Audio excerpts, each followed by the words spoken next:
Before we start, I ask you to subscribe. Tell us where you're from and don't forget to leave a like.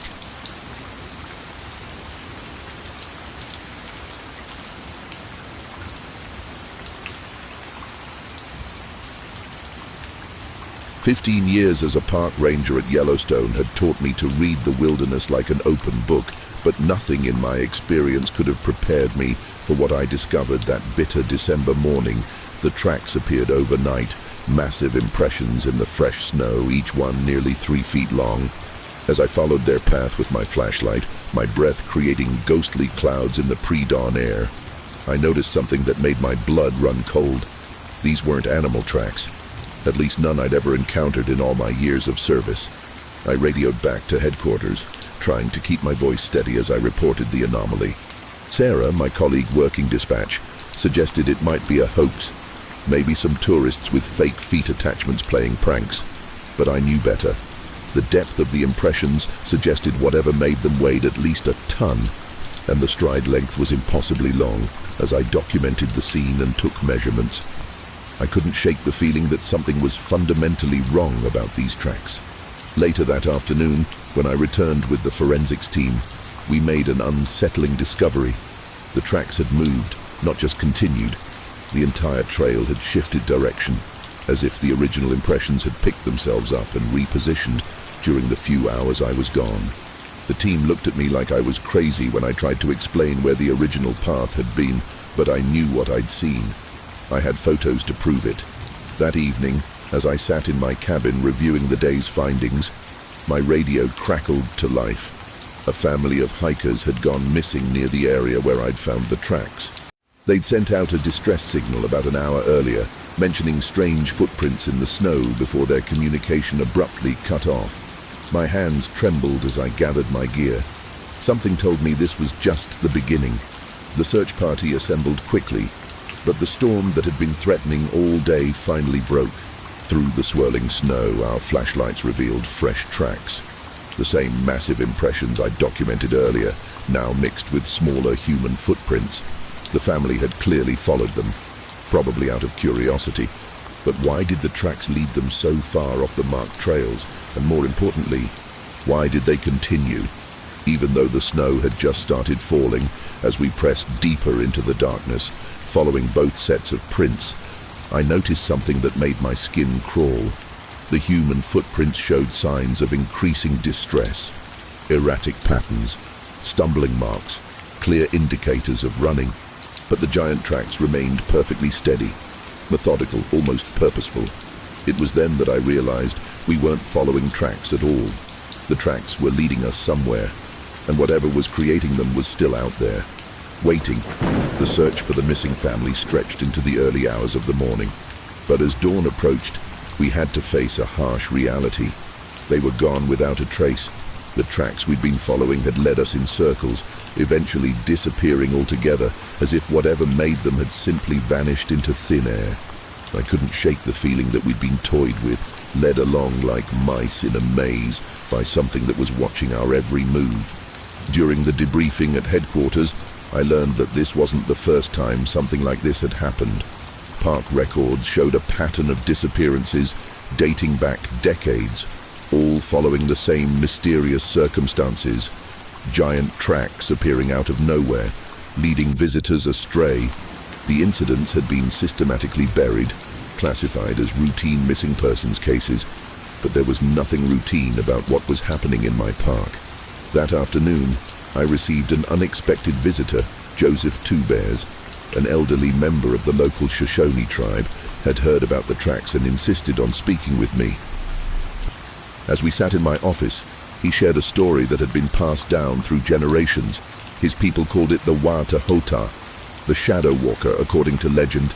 It was an ancient being that used phantom tracks to lure its prey, feeding not on flesh and blood, but on something far more precious, the essence of human fear itself. The story should have seemed absurd, nothing more than native folklore. But every word resonated with a terrible truth. Joseph explained that the tracks were merely a tool, a way for the entity to mark its hunting grounds. The real horror, he said, was that once you started following them, you were already caught in its web. The tracks weren't just leading people away, They were feeding on their growing terror. With each step they took, as night fell, I found myself back at the site where the family had disappeared, this time alone. The snow had stopped, and the forest was eerily still. Using Joseph's instructions, I scattered a mixture of sacred herbs around me and waited. Hours passed in complete silence until, just before midnight, I heard it. A sound like heavy footfalls in the snow, but there was nothing there. The tracks were appearing by themselves, one by one, forming a circle around me. In that moment, as I stood surrounded by these impossible manifestations, I remembered Joseph's final warning. The tracks weren't just the path to the horror. They were the horror itself, a physical manifestation of an ancient hunger that had existed in these woods long before Yellowstone became a park. And now, watching new tracks form in the untouched snow before my eyes, I realized I was standing face to face with something that defied every law of nature I thought I knew. After my encounter in the woods, I began mapping every disappearance reported in Yellowstone over the past 50 years. The pattern that emerged was chilling. Every incident occurred during the winter months, always following the same sequence: the appearance of the tracks, followed by missing persons reports within 48 hours. But what truly disturbed me was the geographic distribution. When plotted on a map, the locations formed a perfect spiral, slowly converging on a central point deep in the park's wilderness. The breakthrough came when I started interviewing former rangers and park employees. Many had their own stories about the tracks, but one account stood out. Robert Chen, a ranger who'd retired in the 90s, described finding a camera near one of the disappearance sites. The photos inside showed something that made him quit his job the next day. Images of the tracks actually forming in sequence, and in the final shot, a dark, shapeless mass hovering above them. The camera had disappeared from the evidence locker before it could be properly analyzed. I decided to set up motion-triggered cameras along the most recent track patterns. For days, nothing unusual appeared in the footage. Then one morning, reviewing the night's recordings, I saw it. The snow would suddenly compress as if under an invisible weight, forming those familiar giant impressions. But it was what happened next that made my blood freeze. In the infrared footage, you could see heat signatures of human-shaped forms walking these tracks, following paths that hadn't existed minutes before. These weren't just tracks, they were supernatural breadcrumbs. The more I dug into the history, the more I realized these disappearances went back far longer than our records showed. Ancient tribal warnings, old trappers' journals, even early Park Service reports, all contained references to people vanishing after following mysterious tracks in the snow. But it was the location data that finally revealed the terrifying truth. The spiral pattern wasn't random. It was counting down to something. And based on my calculations, we were approaching the final cycle.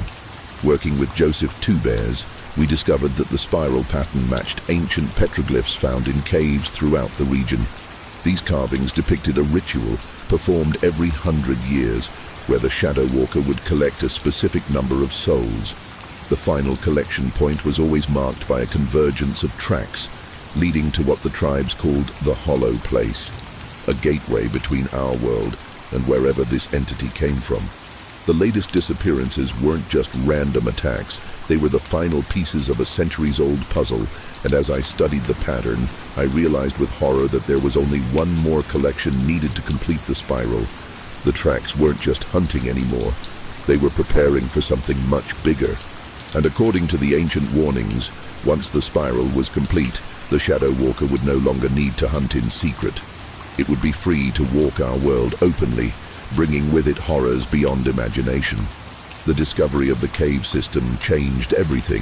While following the coordinates from the ancient petroglyphs, I stumbled upon a hidden entrance carefully concealed beneath decades of undergrowth. But what I found inside wasn't just tribal history. It was evidence of something far more sinister.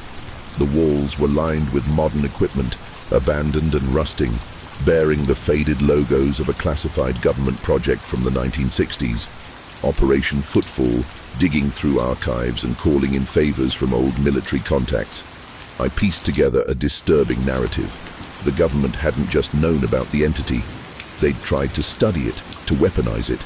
The cave system had been converted into a research facility where scientists attempted to understand the physics-defying properties of the tracks.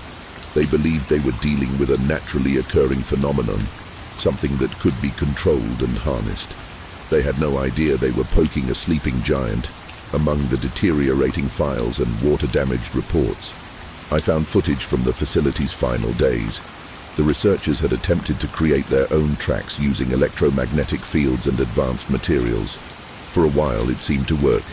They managed to produce impressions that could move and change direction, but then something went wrong.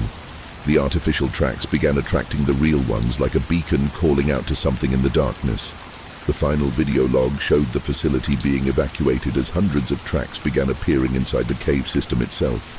The most crucial piece of evidence was hidden in a sealed containment unit, a fragment of what appeared to be fossilized track, estimated to be over 10,000 years old. Analysis showed it was still somehow active, giving off readings that defied explanation. More importantly, it revealed why the entity was drawn to Yellowstone. The unique geothermal properties of the park weren't just coincidental. They were essential to whatever process the Shadow Walker used to create its tracks. The government hadn't chosen this location for their facility by chance. They'd found something that had been here all along as I delved deeper into the cave system. I discovered a vast chamber that appeared to be the convergence point of all the spiral patterns throughout history. The walls were covered in layers upon layers of tracks, fossilized into the rock itself, creating a dizzying three-dimensional map of centuries of hunting. At the center stood a peculiar formation, a perfect circle of standing stones, each one marked with what looked like ancient counting symbols. All but one of the stones showed signs of activation. According to the tribal warnings, when the final stone was marked, the boundary between worlds would be at its weakest. The government records ended with a warning. Their attempts to study the phenomenon had accelerated something. The 100-year cycle was shortening, and their interference had created a resonance that was drawing the entity closer to our world with each new spiral. The tracks weren't just a hunting method anymore. They were part of a larger pattern, a cosmic combination lock turning slowly toward its final number.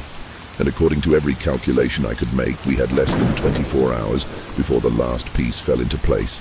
Time was running out, with less than a day until the final convergence. I gathered everything I'd learned and headed back to the cave system.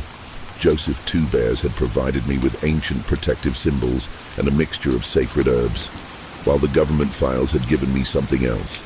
The frequency measurements they'd recorded during their experiments. If the entity used the geothermal energy to create its tracks, perhaps the same energy could be used against it. As I descended into the cave, I could feel the change in the air. The tracks were everywhere now, appearing and disappearing on every surface, defying gravity as they spiraled up walls and across ceilings.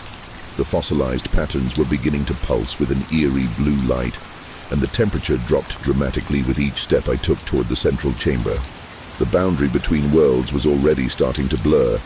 The chamber had transformed since my last visit. The standing stones were vibrating, emitting a low frequency that made my teeth ache, and the air itself seemed to bend and distort around the central circle. But what truly terrified me were the figures I could now see.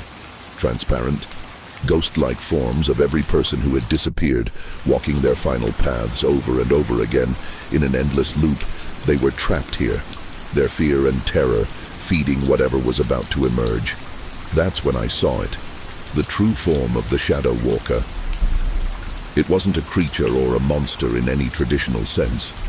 It was a void, a walking absence of reality itself, shaped like a massive humanoid figure but composed of what looked like living darkness.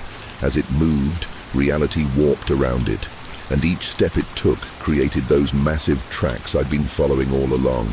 The tracks weren't its tool or its bait, they were its footprints, bleeding through from another dimension, creating paths between worlds. The confrontation that followed defied explanation. Using the government's frequency data and Joseph's ritual components, I managed to create a resonance that disrupted the entity's connection to our world. The cave became a battlefield of impossible physics, tracks appearing and disappearing like strobe lights, reality bending and twisting as the Shadow Walker fought to maintain its presence. The trapped souls of its victims began to break free from their loops, their combined energy turning against their captor. In the final moments, as the last standing stone began to activate, I understood the true nature of what we'd been dealing with. The Shadow Walker wasn't just hunting, it had been building something, using each victim's fear to construct a permanent bridge between dimensions. Their endless walking of the tracks had been wearing down the barriers between worlds, like water cutting through rock over centuries, but in trying to break through to our world. It had made itself vulnerable, using the combined power of ancient wisdom and modern science. We forced it back through its own portal, sealing the breach with the very energy it had collected over centuries. The tracks disappeared for the last time, and with them went the Shadow Walker, trapped in the void between dimensions by its own infinite footprints. The morning fog clung to El Capitan like a funeral shroud as I pulled into Yosemite Valley's parking lot. My hands trembled on the steering wheel, not from the early autumn chill, but from the weight of memories that seemed to cascade down the granite walls around me. 1 year, it had been exactly 1 year since Sarah's accident, and the mountain still held its secrets close, mocking me with its stoic silence. I killed the engine, but couldn't bring myself to step out, watching instead as climbers gathered their gear from nearby vehicles. Their excited chatter a stark contrast to the hollow feeling in my chest. The ranger station looked exactly the same as it had that fateful morning. The worn wooden sign, the faded trail maps plastered against the bulletin board, even the same ancient coffee machine sputtering in the corner. I forced myself to approach the counter, my climbing permit application clutched perhaps too tightly in my hand. The ranger, a weathered man named Mike who had been here during the search for Sarah, recognized me immediately. His eyes widened slightly, and I could see the questions forming behind them, though he was professional enough to keep them to himself. "James Mitchell," he said. "Not quite a question, not quite a greeting. Didn't expect to see you back here." Something flickered in my peripheral vision as Mike processed my permit. A dark shape passing by the window. Too quick to properly register, when I turned to look, there was nothing there except the looming face of El Capitan in the distance. But for a moment, just a moment, I could have sworn I saw a familiar silhouette, slender and graceful, moving with the fluid confidence that had always characterized my sister's climbing style. The rational part of my brain knew it was impossible. They never found her body, but no one could have survived that fall. Yet here I was, chasing ghosts up the same routes that had claimed her. As I checked my gear in the parking lot, methodically running through the safety procedures that had been drilled into me since I first started climbing. A cold wind whipped through the valley. The clouds above shifted, casting strange shadows across the rock face, and for an instant I froze. There, near the summit, a human figure stood clearly outlined against the grey sky. Even from this distance, I could make out an arm raised in greeting, waving with an almost playful gesture. My heart lurched painfully in my chest. The figure's stance, the way it held itself, it was exactly like Sarah. But before I could process what I was seeing, the clouds moved again, and the figure vanished, as if it had never been there. The other climbers were starting to stare, and I realized I'd been standing motionless. One hand gripping my harness so tight my knuckles had gone white, I forced myself to continue my preparations, trying to ignore the whispers I could hear from nearby groups. They knew who I was, of course. The climbing community wasn't that large, and Sarah's disappearance had been big news. I could almost hear their thoughts. Was I here for closure, revenge, or had grief finally pushed me over the edge? The truth was, I wasn't sure myself. All I knew was that something was wrong with this mountain, and I couldn't rest until I understood what had happened to my sister.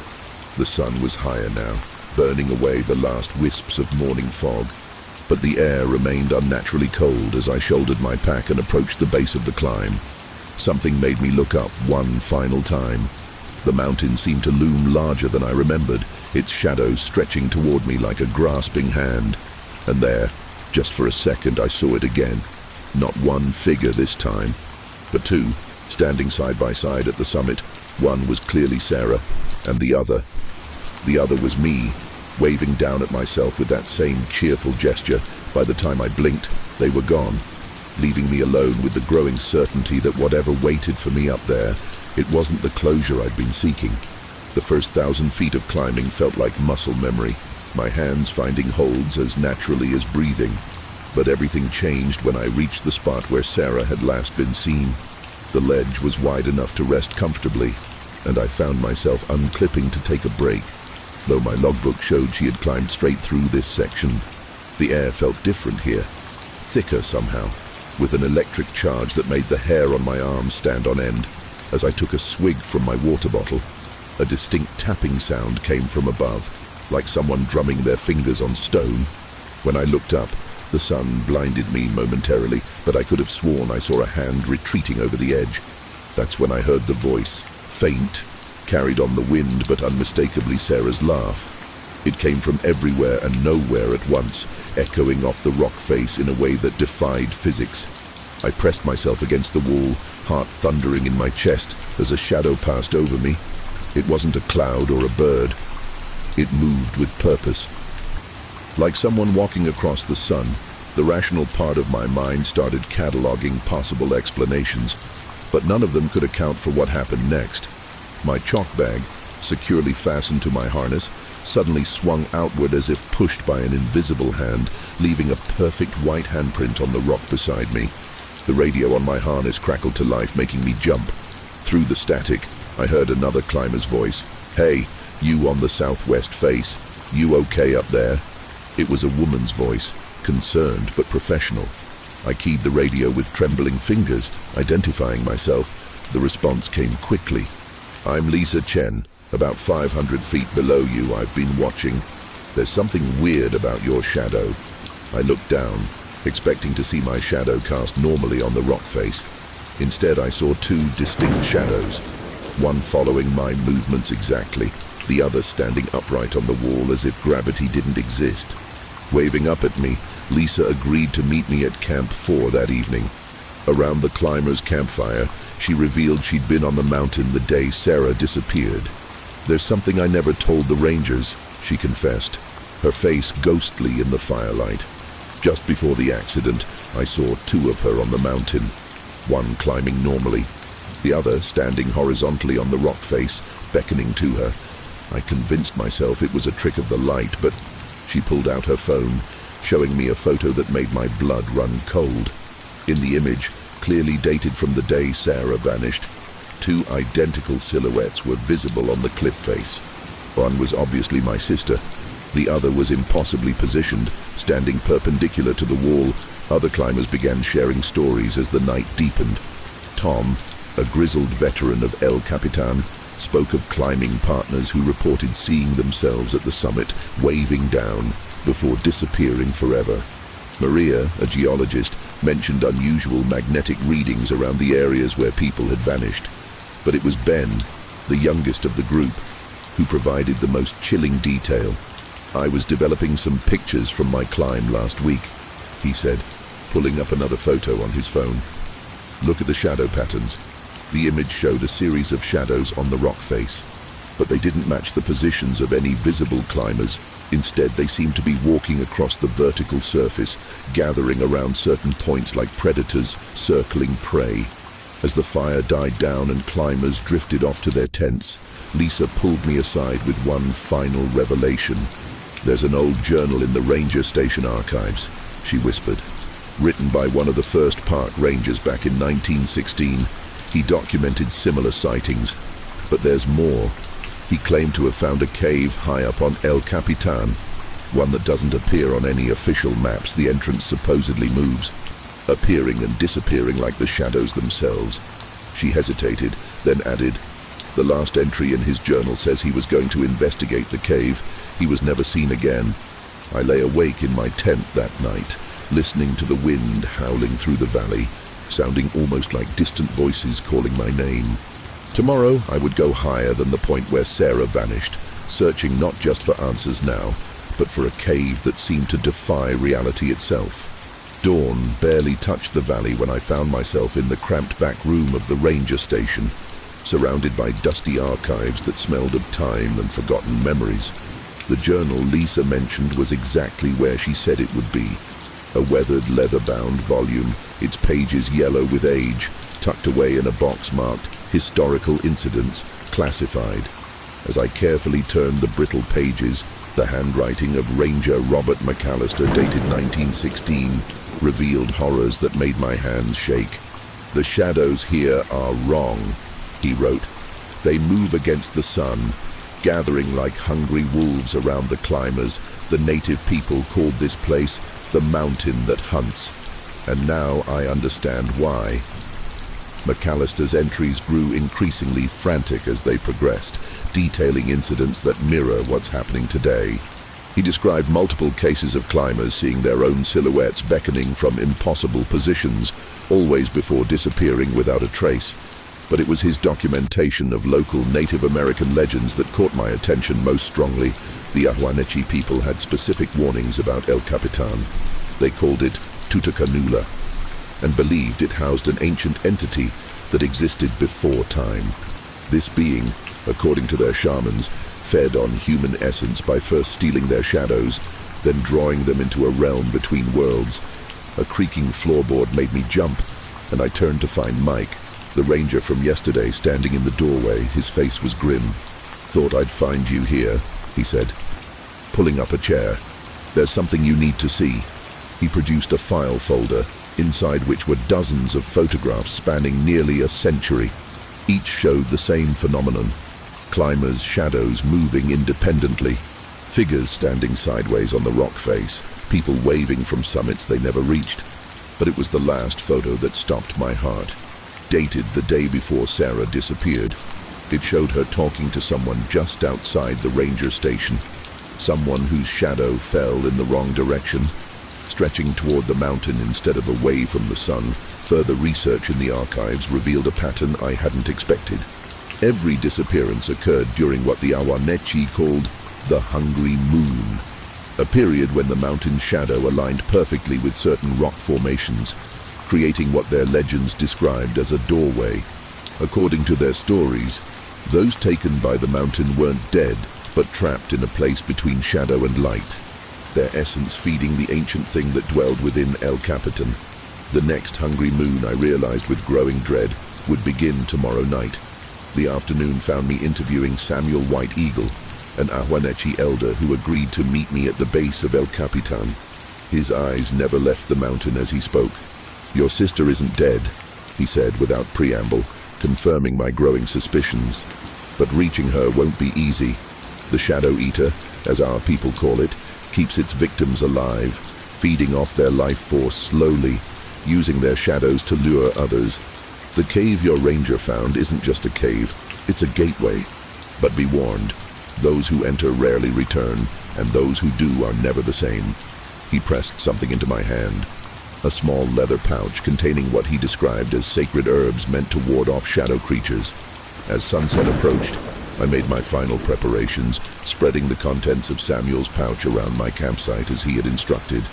The mountain's shadow crept across the valley floor like a living thing, and in its darkness, I could almost make out faces, hundreds of them, all seemingly watching me.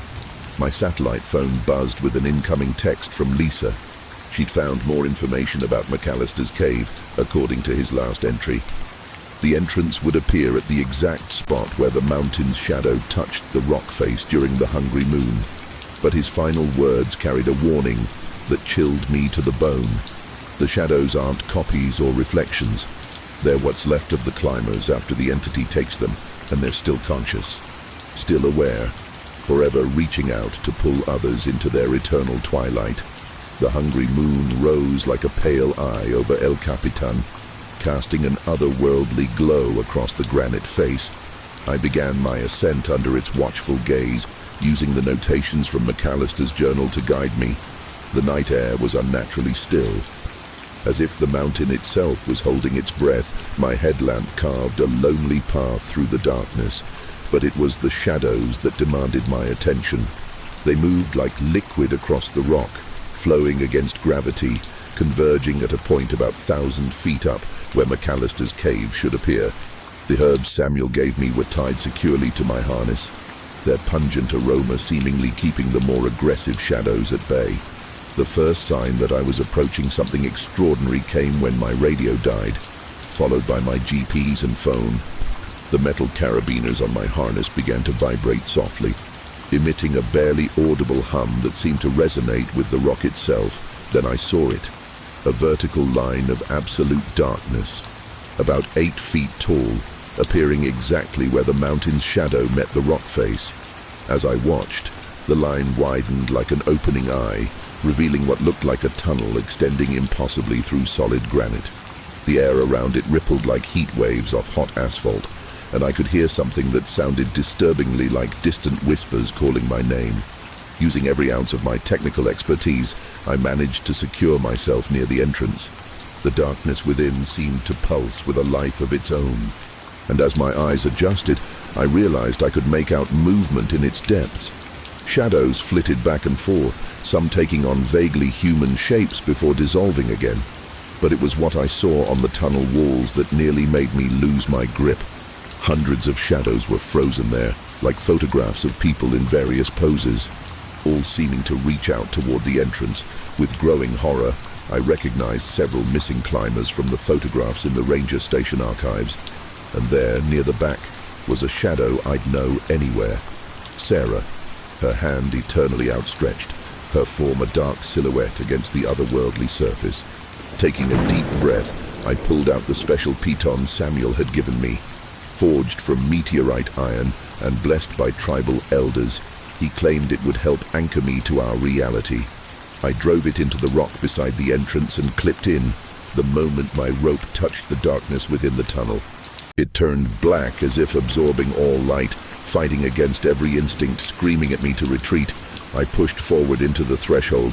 The sensation was indescribable, like moving through ice-cold honey while every cell in my body vibrated at a frequency just shy of pain. Colors ceased to exist here. Everything was in gradients of shadow, and gravity seemed more like a suggestion than a law. Inside the tunnel, reality bent in ways that defied comprehension. The walls rippled with captured shadows, and I could hear their voices now. Hundreds of them, whispering in languages both familiar and alien. They reached for me with hands made of darkness, some pleading, others warning.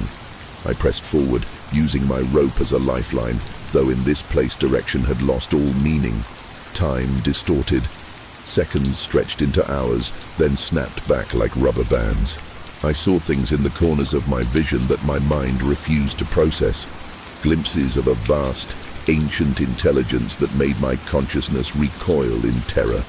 Without warning, the tunnel opened into a vast chamber that shouldn't have been possible inside the mountain. The space was massive, its boundaries lost in shadow, and throughout it floated what looked like sheets of black glass.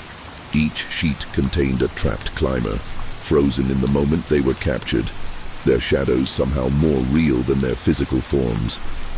The air was thick with whispered pleas and half-heard screams, and at the center of it all, I finally saw it.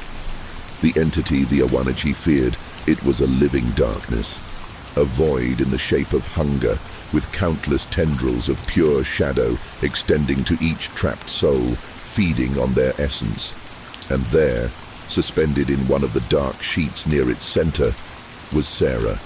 Not her shadow, but her actual form, preserved like an insect in amber, her eyes wide open and aware. The entity noticed my presence immediately, its vast consciousness turning toward me like a spotlight of pure darkness. In that moment, I understood what had driven some of McAllister's predecessors to madness. The thing before me was ancient beyond comprehension, a being that had existed in the spaces between reality long before humans first looked up at mountains with wonder. Its tendrils of living shadow writhed through the chamber, each one connected to a trapped soul, drawing out their essence with agonizing slowness to prolong its feast. The horror of it all nearly broke my mind, but I forced myself to focus on Sarah's suspended form, using her presence as an anchor for my sanity. Time moved strangely as I made my way toward her, each step feeling like wading through thick oil. The other trapped climbers watched my progress with eyes that still held awareness, their shadows reaching out from their prison-like sheets of dark glass. I recognized faces from the missing persons reports. Climbers lost decades ago. Preserved in this timeless void, some tried to warn me back with frantic gestures, while others pointed urgently towards Sarah, their mouths moving in silent screams. The entity allowed my approach, and I realized with growing dread that it was curious. In all its ancient existence, no one had ever followed its victims into this pocket dimension with the means to potentially leave. When I finally reached Sarah's prison, her eyes locked with mine, and I saw recognition flash across her face. She was alive, conscious, and had been aware for every moment of her year-long captivity. The entity had been feeding on her terror as much as her life force, savoring her despair as she watched her own shadow lure other climbers to their doom. I pulled out Samuel's second gift, a crystal that caught the strange non-light of this place and began to pulse with an inner fire. The entity reacted instantly, its massive form contracting like a serpent preparing to strike. The shadows throughout the chamber began to move with purpose, coalescing into horrible shapes that defied Euclidean geometry. What happened next was a battle unlike anything in human experience. The entity attacked not just with physical force, but with psychic assaults that threatened to shatter my consciousness. It showed me visions of its true form that made my nose bleed and filled my mind with screams that existed on frequencies I shouldn't have been able to perceive. But Samuel's herbs and crystal provided just enough protection for me to maintain my grip on reality. I began the ritual he had taught me, my voice shaking but growing stronger with each ancient word. The crystal's light intensified, creating a web of illumination that seemed to cause the entity physical pain. The trapped shadows began to vibrate in their prisons, resonating with the frequency of my chanting. The entity's counterattack was devastating. It tried to trap me in one of its shadow sheets, and for a moment, I felt the horrible sensation of being flattened and stretched between dimensions. My own shadow was torn from me. The pain unlike anything I'd ever experienced, but in its arrogance, the entity made a crucial mistake. It connected directly with my mind, trying to break my will. In doing so, it allowed me to understand its memories, and I saw its ancient history. It had been trapped in this dimensional pocket by the same Native American shamans who first discovered it. Bound to the mountain but not destroyed, the ritual I was performing wasn't meant to kill it, but to break its connection to our world and seal it away forever. As the ritual reached its crescendo, the chamber began to collapse. The sheets of black glass shattered one by one, releasing their captives. The entity's furious screech existed somewhere between sound and telepathy, threatening to liquefy my brain. With the last of my strength, I smashed the crystal against Sarah's prison. The impact created a cascade of energy that ripped through the chamber like lightning. I grabbed Sarah's now free form and began our desperate escape, dragging her toward the tunnel entrance as reality itself began to unravel around us. The entity's roars of rage followed us, along with the hundreds of shadows now streaming toward freedom, their forms gradually solidifying as they approached the exit. We emerged onto the face of El Capitan just as dawn broke over Half Dome. The tunnel entrance sealed itself with a sound like thunder, trapping the entity in its diminished prison dimension all around the mountain. Confused and disoriented climbers were appearing, some young, some impossibly aged, all of them finally free from their shadowy prisons. Sarah clung to me, solid and real, as park rescue helicopters already drawn by the strange phenomena began to circle. The mountain shadow now behaved as it should, and the oppressive presence that had haunted these rocks for centuries was gone. But on certain nights, when the moon is full and shadows grow long in Yosemite Valley, climbers say they can still hear something ancient and angry raging against its bonds, trapped between dimensions, waiting for someone to make a mistake in the eternal game of light and shadow. I've always been skeptical about supernatural stories, keeping my feet firmly planted in reality, that changed during our family trip to Great Smoky Mountains last fall. My wife Sarah, our kids Emma and Lucas and I had planned this camping trip for months, seeking an escape from our hectic city life in Atlanta. If only I had known that this journey would shatter everything I believed about reality and the thin veil between our world and something far more sinister. The weather was perfect when we arrived at the campground. Crisp autumn air, leaves painted in vibrant oranges and reds, and that distinct mountain freshness that makes you feel alive. We set up our base camp in a designated area, but I was determined to take the family on a hiking adventure to show them the raw beauty of the backcountry. Sarah was hesitant, but the ranger's assurance about the trail's safety and our satellite phone convinced her. Looking back, I wonder if that ranger knew what lurked deeper in those ancient woods. The first strange occurrence happened 3 hours into our hike. Emma, our 10-year-old, stopped abruptly and asked if anyone else heard children laughing. We all paused, and there it was, the unmistakable sound of children playing. Their giggles carried on the mountain breeze. It seemed to come from somewhere off the trail, deeper in the forest where the trees grew closer together and the sunlight struggled to reach the ground.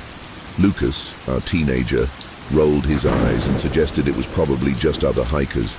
But something about those laughs raised the hair on the back of my neck. Following the sounds led us to a small clearing, and that's where we first saw it. A cabin that seemed simultaneously ancient and perfectly preserved. Its dark wood walls were weathered but solid, windows slightly dusty but intact, and a thin trail of smoke rose from its stone chimney. The strangest part, the clearing looked recently inhabited, yet no paths led to or from it. It was as if the cabin had simply materialized in the middle of the wilderness, surrounded by a perfect circle of undisturbed forest. Sarah gripped my arm tightly as more laughter echoed from inside the cabin, followed by the sound of running footsteps and what seemed like a game of hide and seek. Emma took a step toward the cabin, drawn by the familiar sounds of children at play, but I held her back. Something felt fundamentally wrong about this place. The air around the cabin seemed different, heavier, older somehow, and though it was mid-afternoon, shadows seemed to move oddly around its edges, as if the darkness itself was alive and watching us. As we stood there, frozen in indecision, the cabin's front door slowly creaked open. The laughter stopped abruptly, replaced by an absolute silence that felt more suffocating than any noise. Inside, we could see a warmly lit room with old-fashioned furniture, toys scattered across the floor as if children had just been playing there moments ago. A rocking chair by the fireplace moved gently, though there wasn't a breath of wind in the clearing. That's when Emma pointed to the window and whispered words that still haunt my dreams. "Daddy, why are there handprints on the inside of the glass? And why do they look like they're sliding down?" We stumbled back to our campsite as darkness fell, but sleep eluded us that night. The memory of the cabin haunted our thoughts, and the children's laughter seemed to echo in the distance, carried by the mountain wind. I couldn't shake the feeling that we had stumbled upon something that defied rational explanation.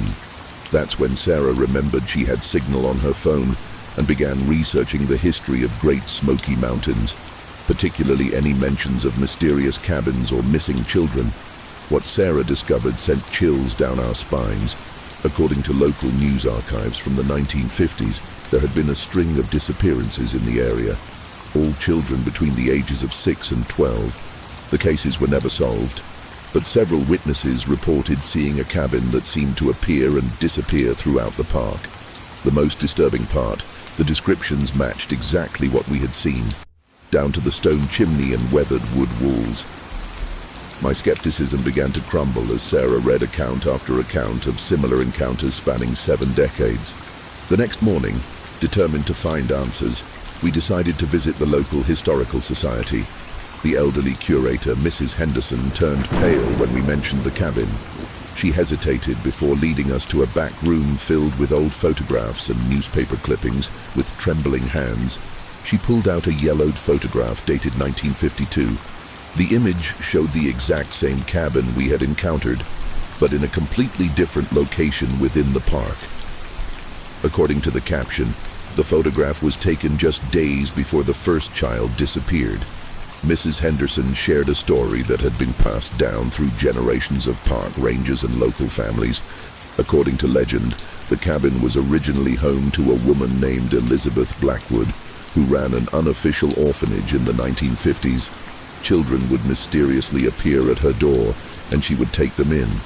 However, hikers reported hearing strange chants late at night, and some claimed to see eerie lights dancing around the cabin during the new moon. After a particularly harsh winter, both Elizabeth and all 12 children in her care vanished without a trace. As we drove back to our campsite, the sun was setting, casting long shadows through the trees. That's when Lucas pointed out something that made my blood run cold. We could see the cabin again, but it was in a completely different location from yesterday. It stood atop a small hill, silhouetted against the darkening sky, and this time we could clearly see multiple small figures moving past the windows. The children's laughter drifted down to us, but it had taken on a different quality, something darker. Almost mocking, Sarah grabbed my arm and pointed to a figure standing in the doorway. It was a woman in outdated clothing, her face hidden in shadow. She raised her hand in what seemed like a beckoning gesture, and suddenly Emma cried out in pain. She showed us her arm, where 5 distinct red marks had appeared, like fingers had grabbed her. But none of us had touched her. That's when we noticed the setting sun illuminating the cabin's windows, revealing dozens of small handprints pressed against every pane of glass, all sliding downward as if the children were being pulled into some unseen depth below. The discovery of the marks on Emma's arm changed everything. We couldn't just walk away anymore. Whatever force dwelled in that cabin had made contact with our daughter, and we needed answers. That night, while the kids slept fitfully in our secure campsite, Sarah and I pored over Mrs. Henderson's research notes. The documents revealed a pattern we hadn't noticed before. The disappearances always occurred in cycles of 12 years, with the last cluster happening in 2012. We were now in 2024, and the realization hit us like a physical blow. The deeper we dug into Elizabeth Blackwood's history, the darker the story became. Before establishing the orphanage, she had been involved with a mysterious religious sect that believed in opening doorways to other realms through the innocence of children. The sect had been active throughout the Appalachian Mountains, but their practices were so secretive that only fragments of information survived. One repeated reference caught our attention. They called themselves the Shepherds of the Eternal Dawn, and they believed that children could serve as bridges between worlds. A journal entry from one of Elizabeth's neighbors, dated 1951, described strange rituals performed at the cabin. Children would be heard singing in unknown languages late at night, and lights would dance through the trees in impossible patterns. But the most disturbing account came from a park ranger who had investigated the site after the disappearances. He described finding intricate symbols carved into the cabin's foundation stones, symbols that seemed to shift and change when viewed from different angles. The ranger's final report mentioned hearing children's laughter emanating from solid rock beneath the cabin. The next morning, Emma approached us with tears in her eyes. She confessed that she had been having dreams about the children in the cabin. In her dreams, they were trapped in an endless game of hide and seek, but they were hiding from something that lived in the shadows beneath the floorboards. She said they had told her their names, and when she listed them, my blood ran cold. They matched exactly with the names of the children who had disappeared in 1952. But Emma said something else that truly terrified us. The children had told her that the game was about to start again. That afternoon, we decided to show the ranger station the symbols we had copied from Mrs. Henderson's files. The senior ranger, a man named Jim Cooper, recognized them immediately. His grandfather had been one of the original investigators in 1952 and had passed down warnings about these marks. According to family legend, they were part of an ancient ritual that required 12 children every 12 years to maintain what they called the seal. Without the sacrifice, something would break through from the other side. The last set of disappearances in 2012 had been incomplete. Only 11 children had vanished. As Ranger Cooper finished speaking, a familiar sound drifted through the station's open window. Children's laughter. We all rushed outside to see the cabin had appeared directly across from the ranger station, impossibly perched on a steep incline. But this time, something was different. The children's faces were visible through the windows. Pressed against the glass, their features distorted in expressions of terror, and behind them, moving like a shadow given form. We could see Elizabeth Blackwood's tall figure, her hands raised in a gesture that seemed to pull the shadows themselves toward her. That's when we realized with horror, she wasn't collecting orphans, she was creating them. The revelation about Elizabeth's true purpose shook us to our core. The ranger station's archives contained personnel files from the 1950s, including interviews with parents whose children had vanished. A pattern emerged. Before each disappearance, the children reported seeing a cabin in impossible places. Hearing laughter that only they could perceive, Elizabeth wasn't just taking orphans. She was orchestrating elaborate supernatural schemes to separate children from their families, making them orphans by design. The ritual required children who had been unmade, stripped of their familial bonds through manipulation and dark magic. Time seemed to move differently around the cabin now. We would see it multiple times a day, each appearance closer to our location than the last. The laughter had taken on a desperate quality, and sometimes we could hear crying beneath the playful sounds. Emma's connection to the children grew stronger. She would wake up with tears streaming down her face, claiming she could feel their pain. The marks on her arm had evolved into an intricate pattern that matched the symbols from Elizabeth's ritual, and we realized with growing horror that our daughter was being prepared for something. Sarah's research led us to a horrifying conclusion about the 12-year cycle. The ritual Elizabeth performed wasn't just about taking children. It was about maintaining a barrier between our world and something else. Each group of 12 children was somehow used to reinforce this barrier, their innocence and fear feeding whatever dark magic kept the seal intact. But the incomplete ritual of 2012, with only 11 children, had weakened the barrier. Now, as 2024 drew to a close, the barrier was failing completely. We weren't just witnesses to this supernatural event. We had been drawn here deliberately. The true nature of Elizabeth's orphanage became clear through fragmented records we found hidden in the ranger station's basement. She hadn't been protecting the world by maintaining the barrier. She had been protecting something imprisoned on the other side, something that had granted her unnatural long life and powers in exchange for her services. The children weren't sacrifices in the traditional sense. They were being used as living locks in a supernatural prison. Their laughter and games were echoes of the moments when they were happiest, preserved in an endless loop to maintain the barrier's strength. As night fell, the cabin appeared again, this time so close to our campsite that we could hear the floorboards creaking. Through the windows, we could see the children playing. But their movements were wrong, jerky and unnatural, like marionettes controlled by unseen strings. Elizabeth stood among them, her form shifting between that of the young woman from the 1950s photographs and something ancient and terrible.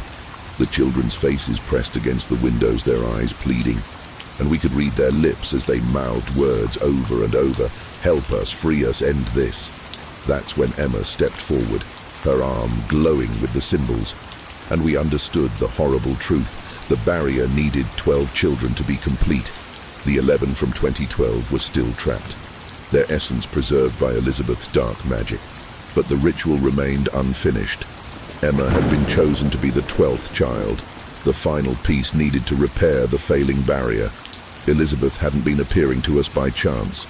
She had been testing Emma, marking her, preparing her to complete what had been left undone 12 years ago.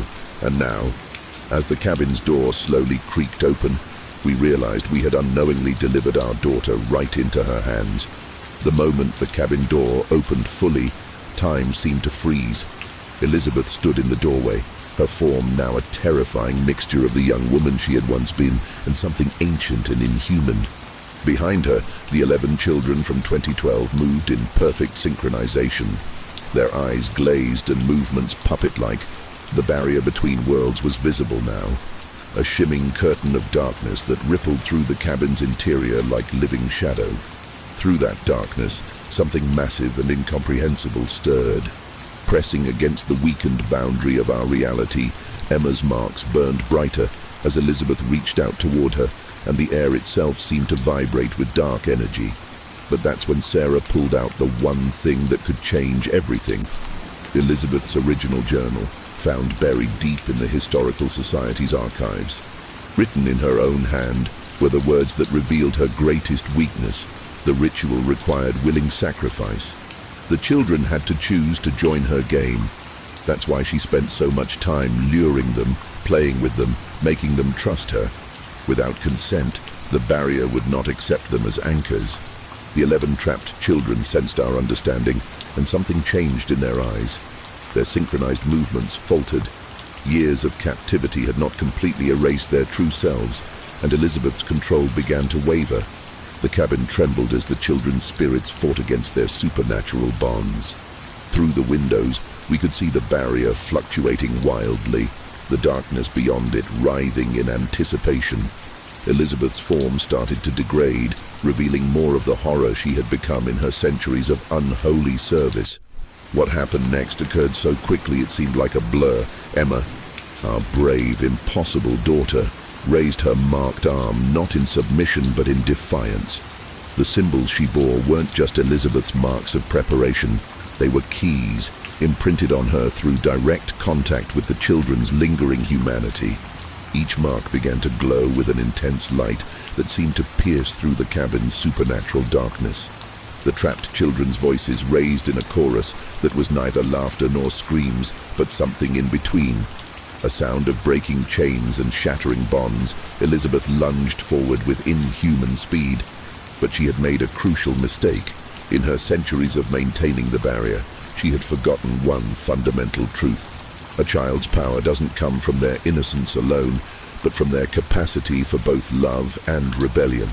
Emma's defiance, combined with the trapped children's awakened resistance, created something Elizabeth had never encountered in all her years of performing the ritual. A feedback loop of pure, uncontrolled spiritual energy. The barrier began to collapse, but not in the way Elizabeth had feared. Instead of breaking outward, unleashing whatever horror she had imprisoned, the barrier imploded. The cabin's structure began to tear itself apart as reality reasserted itself. The 11 children's spirits were finally breaking free, their ethereal forms visible for a moment as they rose from their supernatural prison. Elizabeth screamed, a sound that contained all the centuries of her unnatural existence. As she was pulled into the collapsing barrier, the cabin folded in on itself like origami in reverse, taking Elizabeth and her dark master with it into a dimension of their own making. The ground where it stood became unblemished forest once more, as if the cabin had never existed. All that remained was a circle of 11 saplings, their young leaves catching the first light of dawn. Emma's marks faded, leaving only the faintest silver traces that would forever remind us of the night she helped free 11 lost souls. In the years that followed, we would sometimes return to that spot in the Great Smoky Mountains. The saplings grew into strong trees, and on quiet evenings, you can sometimes hear what sounds like children's laughter carried on the breeze. But it's different now. It's the sound of peace, of freedom, of games that finally came to an end. The 12th child was indeed the key to everything, not as a final prisoner, but as the one who would set them all free. And while most visitors to Great Smoky Mountains see only the natural beauty of the forest, those who know the truth can find that special clearing, marked by 11 strong trees growing in a perfect circle. Local rangers say that lost children always seem to find their way there, guided by what they swear is the sound of playful laughter, only to be safely reunited with their families. Moments later, the dark barrier that once imprisoned young souls has been transformed into something else entirely. A sanctuary, protected not by dark rituals and forced sacrifices, but by the enduring power of a child's courage to say no to the monsters that hide in the deep woods. The scorching sun had just dipped below the horizon when I first noticed the strange patterns in my viewfinder. As a professional photographer specializing in extreme weather conditions, I'd spent countless hours in Death Valley. But something felt different about this approaching storm. The wind patterns were erratic, swirling in ways that defied natural behavior, and the sand seemed to dance with an almost deliberate purpose. I adjusted my camera settings, determined to capture what could be the most dramatic shots of my career. Little did I know these would be the last normal moments of my life. The temperature dropped suddenly, much more dramatically than typical desert nights. My weather station registered a 20-degree plunge in less than 5 minutes. I'd documented dozens of sandstorms before, but the wall of sand approaching from the northwest had an unusual reddish tinge, almost like dried blood in the dying light. The rational part of my mind tried to attribute it to the sunset's reflection, but deep down, I knew this was something else entirely. My fingers trembled slightly as I switched to my high-speed lens, preparing to document whatever was coming. As the storm engulfed my position, I heard something that made my blood run cold. The distinct sound of wooden wheels creaking through sand. Accompanied by the jingling of what seemed like old bells, these sounds had no place in a modern desert, especially not in the middle of a raging sandstorm.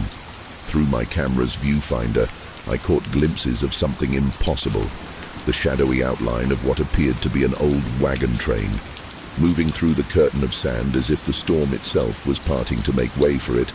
The figures driving the wagons were too tall, too thin to be human. The images appearing on my camera's display made no logical sense. Each shot captured fragments of what looked like a caravan from the 1800s, but the wagons seemed to fade in and out of existence, leaving trails of ghostly residue in their wake. More disturbing were the shapes floating alongside the wagons, translucent forms that might have once been human, their faces frozen in expressions of terror as they were dragged along by invisible forces. I wanted to run, but my professional instincts kept me rooted to the spot, documenting what could be the discovery of a lifetime. The storm intensified, and with it came voices, whispers carried on the wind, speaking in languages I didn't understand. Some sounded like pleas, others like warnings, but all carried an undertone of desperation that made my skin crawl. I checked my GPS coordinates, wanting to mark this location for future investigation, but the device was malfunctioning, showing coordinates that jumped erratically across the map. The temperature continued to drop, and my breath began to fog in the air. An impossibility in Death Valley's arid climate. Even at night, as suddenly as it had appeared, the caravan began to fade into the swirling sand. But before it vanished completely, I saw something that would haunt me forever. A figure turned and looked directly at me, its hollow eyes reflecting the flash of my camera. In that moment, I felt a connection, a pull, as if something had marked me. The storm dissipated unnaturally quickly, leaving behind an eerie stillness. When I reviewed the photos on my camera, my hands shaking, I discovered most were corrupted or completely black. Only one image remained clear, a single wagon wheel hovering several feet above the desert floor, with what appeared to be human handprints dragging through the sand beneath it. The local library in Death Valley Junction was small, but its archives held secrets that would change everything. I thought I knew about the desert. After that night with the Phantom Caravan, I'd become obsessed with understanding what I'd witnessed. The librarian, an elderly woman named Martha, seemed unsurprised by my questions about historical disappearances. Her knowing look should have been my first warning that I was pulling at threads better left untouched. The yellowed newspapers and faded journals she provided painted a disturbing pattern spanning over a century. The first recorded incident dated back to 1847, when a group of 17 settlers vanished during a sandstorm. The search party found only their wagons, mysteriously empty, with all supplies and personal belongings left behind as if the passengers had simply evaporated. What caught my attention were the descriptions of strange marks in the sand, the same handprint-like dragging patterns I'd photographed. As I dug deeper, I discovered similar disappearances had occurred roughly every 20 years, always during unusual storms that witnesses described as blood red or unnatural. My hands trembled as I uncovered a journal from 1886, written by a prospector named William Hayes.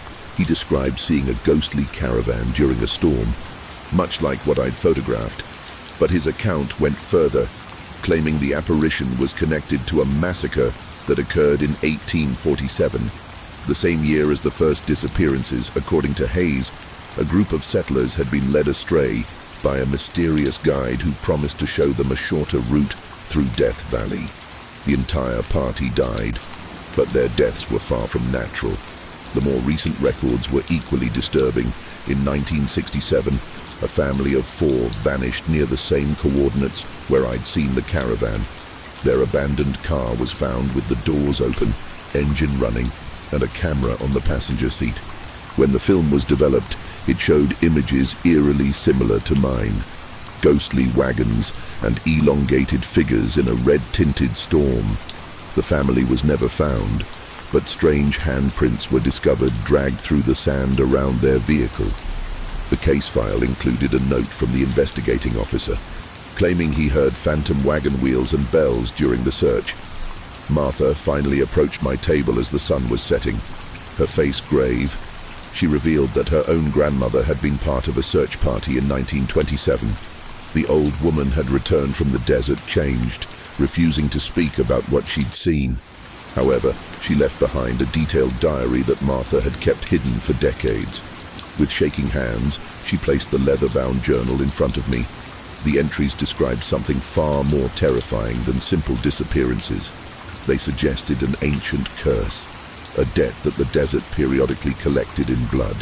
The final pages of the diary contained a hand-drawn map marking locations of all known disappearances. When I overlaid it with modern GPS coordinates, I discovered a chilling pattern. The locations formed a perfect spiral, slowly converging on a single point deep in the desert.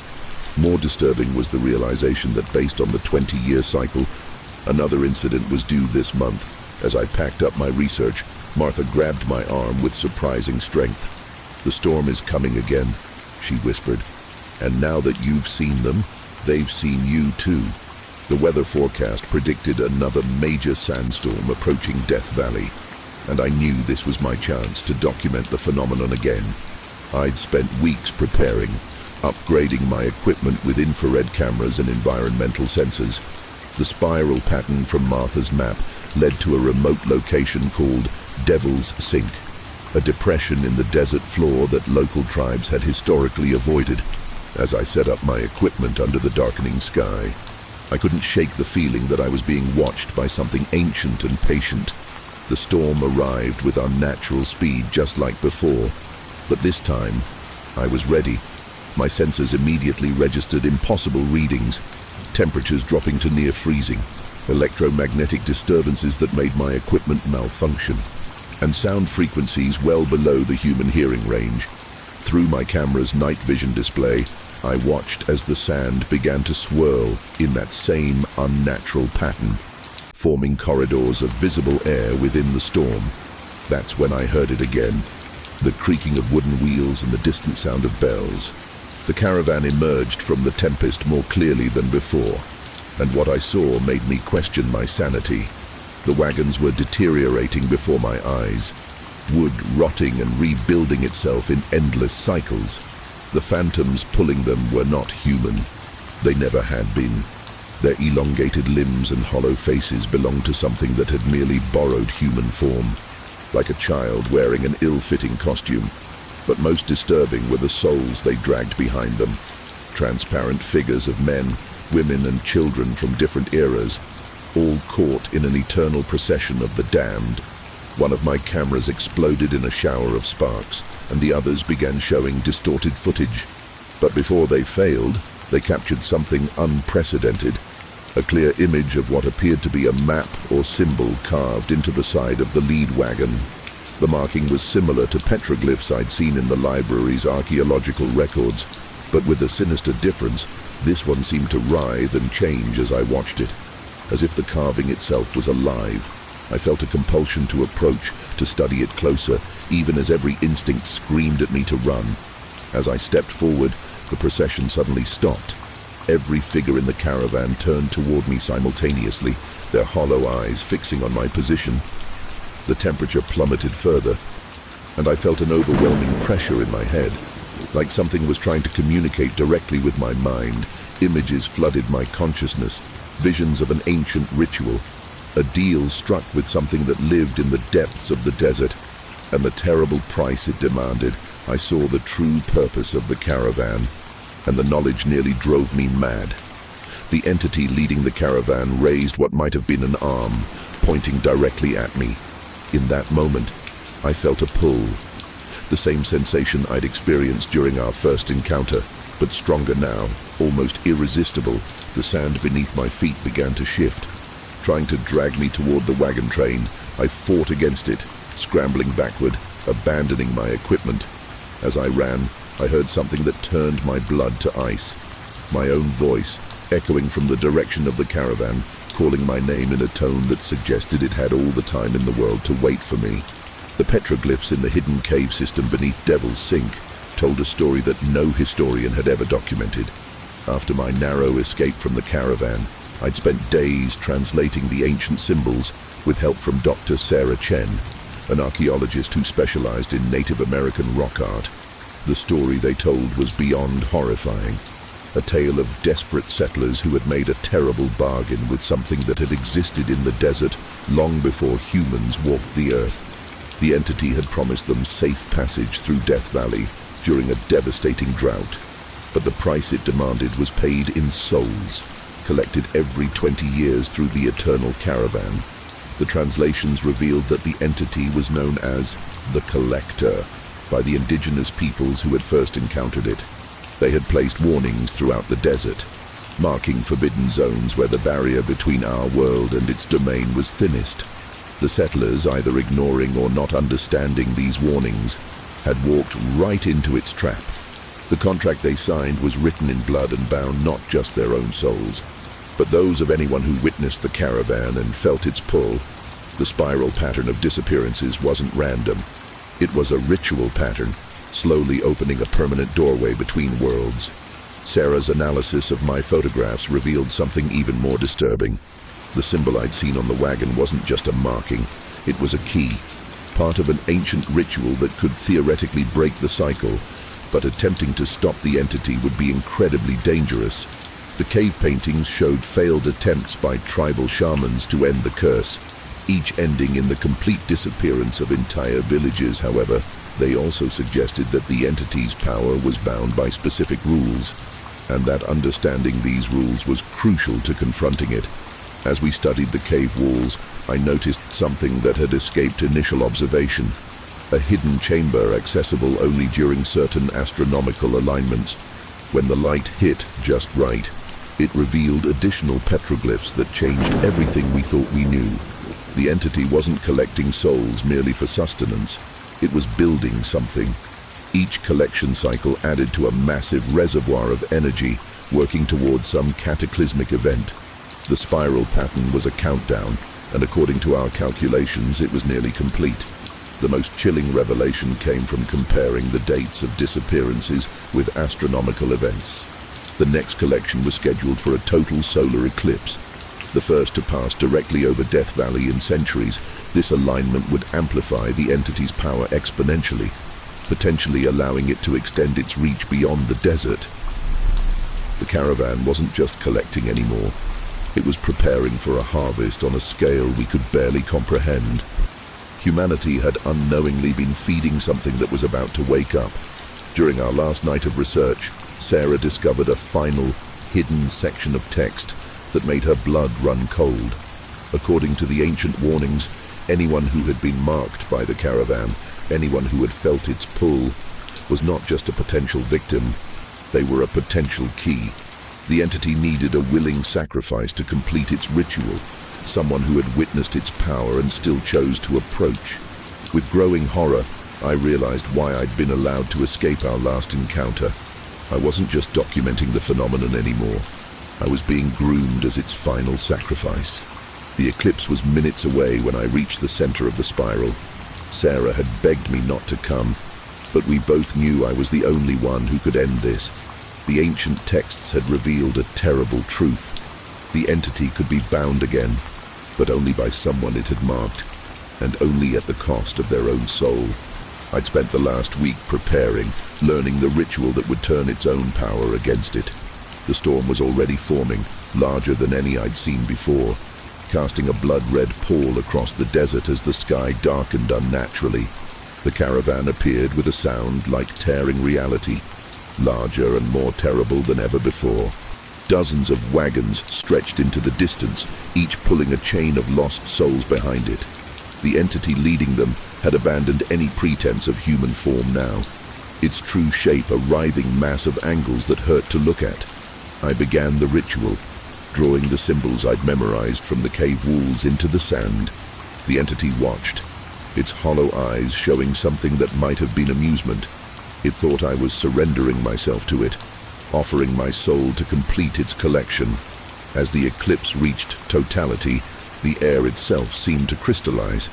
The temperature dropped so low that my breath froze in front of my face. The entity approached, its form twisted into something resembling a smile. But at the last moment, I completed the final symbol, not of surrender but of binding. The thing's realization came too late. The ritual wasn't to give it more power, but to turn its own collection against it. Every soul it had gathered over the centuries suddenly had weight, had purpose. The massive reservoir of energy it had built began to collapse inward, pulling the entity with it. The screaming that filled the air was beyond human comprehension. The sound of something ancient and terrible facing its own imprisonment. The wagons began to dissolve, releasing their captive souls in a spectacular display of light and energy. The entity thrashed against the ritual's power, reaching for me with appendages that shouldn't exist. I felt my own soul being torn at, the mark it had placed on me burning like a brand. But I held firm, completing the ritual even as I felt pieces of myself being pulled away with it in the final moments. As reality buckled around us, I saw the truth of what the entity had been building toward. The gateway it had been creating wasn't just for collecting souls. It was an escape route from something even it feared. As it was dragged back into its prison, I caught glimpses of what lay beyond our world, of ancient beings and powers that dwarfed even this horror. The entity's last act was to share this vision with me, perhaps as a final act of cruelty, showing me what humanity had narrowly avoided. The knowledge would stay with me forever, assuming I survived what was coming next. The eclipse ended, and with it came a silence more profound than anything I'd ever experienced. The storm dissipated, revealing a changed landscape where the spiral had been. There was now a perfect circle of glass, the sand fused by energies beyond comprehension. I was alive, but forever changed, in saving countless future souls from the entity's harvest. I'd sacrificed pieces of my own. I can still feel the hollow places inside me where those pieces used to be. The desert holds its secrets again, but sometimes when the wind blows just right, I hear phantom wagon wheels in the distance, and in my nightmares, I see those other things the entity showed me, moving in the spaces between worlds, waiting for their own chance to break through. The golden light of sunset painted the ancient sequoias in shades of amber as I set up my tripod for the last shot of the day. As a nature photographer, I'd visited countless forests, but something about these giants made my skin crawl. Their massive trunks disappeared into the darkening sky, and their shadows seemed to move independently of the fading light. I checked my camera's display, comparing it with shots from earlier. Something was off. The spacing between the trees looked different, but that was impossible. I blamed it on fatigue and the changing light.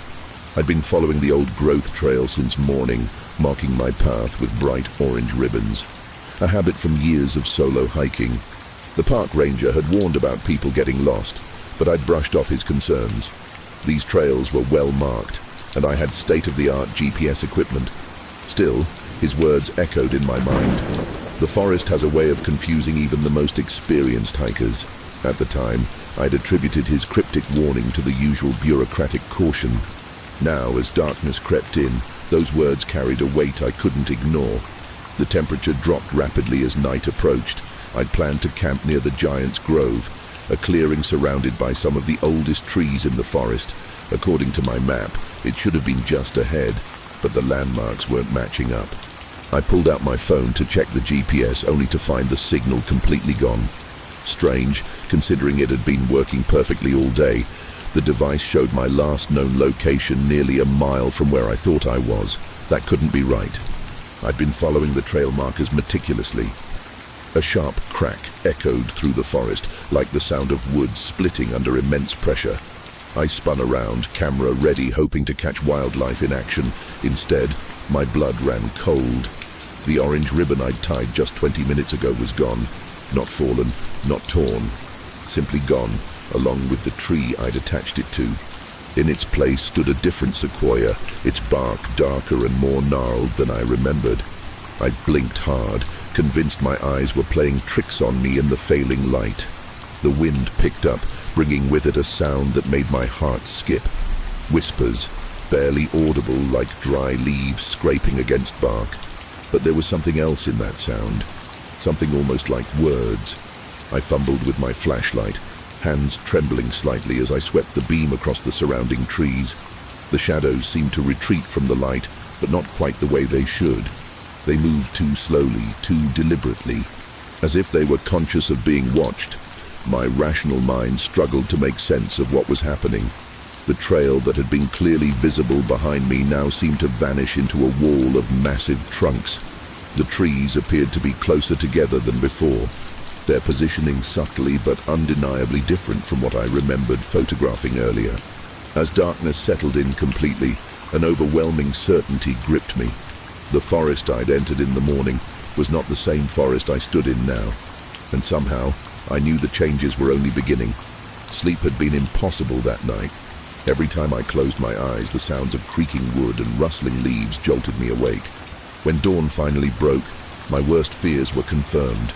The clearing where I'd made camp was completely different. The distinctive circle of elder sequoias had been replaced by a dense cluster of younger trees, their trunks pressed together like prison bars. My heart pounded as I realized the truth. I wasn't imagining things. The forest had changed, desperate to maintain some semblance of rationality. I pulled out my camera and began comparing yesterday's photos with what I saw before me. The differences were stark and undeniable. Trees that had been hundreds of feet apart now stood nearly touching, while others had vanished entirely, replaced by specimens that looked centuries older. The worst part was the trail. It had completely disappeared, swallowed by an impenetrable wall of ancient bark and twisted roots that seemed to have grown overnight. In my growing panic, I noticed something that made my blood freeze. Half buried in the soil near my tent was a camera, not mine. Its lens cracked and body covered in a thick layer of moss. The memory card was still intact. With trembling hands, I inserted it into my laptop. The photos told a horrifying story. Another photographer, documenting the same impossible changes I'd witnessed. The last image was dated 3 months ago, showing a terrified selfie of a young woman surrounded by closing trees. The GPS data from her photos matched my location. Exactly. The discovery of the camera spurred me into action. I had to find a way out, but every direction I chose seemed to lead me deeper into the heart of the forest. The trees appeared to be herding me, closing paths behind me while opening new ones ahead. The GPS was useless now, showing my position jumping erratically across miles of terrain with each refresh. Even the sun seemed unreliable, its position shifting impossibly in the sky, as if time itself was being distorted by whatever force controlled this place. That's when I found the first body, or what was left of it. A weathered backpack protruding from between two massive roots caught my eye. As I approached, I saw that the roots had grown around and through the pack, incorporating it into the very flesh of the tree. Inside, I found a journal, its pages yellow with age but still legible. The entries described exactly what I was experiencing, but they were dated 1987. The final entry chilled me to the bone. They're not moving at night, they're moving all the time. We just can't perceive it. The forest is feeding. The implications of what I'd found were staggering. This wasn't just about trees moving in the night. This was something far more sinister. The forest was alive in a way that defied natural law, and it had been trapping people for decades, perhaps centuries. As evening approached again, I made a horrifying realization. The trees weren't just changing position anymore, they were closing in, their massive trunks groaning as they inched closer. And in the gathering darkness, I could have sworn I saw faces in their ancient bark, watching, waiting, hungry. The sound of human voices nearly made me weep with relief. After 2 days of solitude, I stumbled upon a makeshift camp hidden within a hollow tree trunk, a space that seemed deliberately created by the forest itself. 3 people huddled around a dim lantern. Sarah, a geologist who'd been trapped for 2 weeks. Marcus, a local park ranger missing for over a month. And Chen, an anthropologist who'd been studying local indigenous legends when the forest claimed him 3 days ago.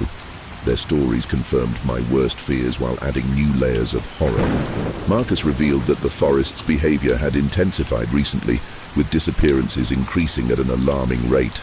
As a ranger, he'd dismissed the old stories about the forest being sentient, but now he knew better. The trees weren't just moving, they were hunting. Sarah's geological surveys had revealed something even more disturbing. Beneath the forest floor lay a vast network of living roots, all connected to a central point deep within the woods. Pulsing with an energy that defied scientific explanation, Chen's research proved to be the most valuable. He'd been studying the legends of the local Yurok tribe, who had long warned about the true nature of these woods. According to their oral history, the sequoias were ancient guardians, created to protect a sacred site. But something had corrupted them centuries ago, transforming them from protectors into predators. The tribe spoke of a ritual that could appease the forest, but the knowledge had been lost when European settlers drove them from their lands.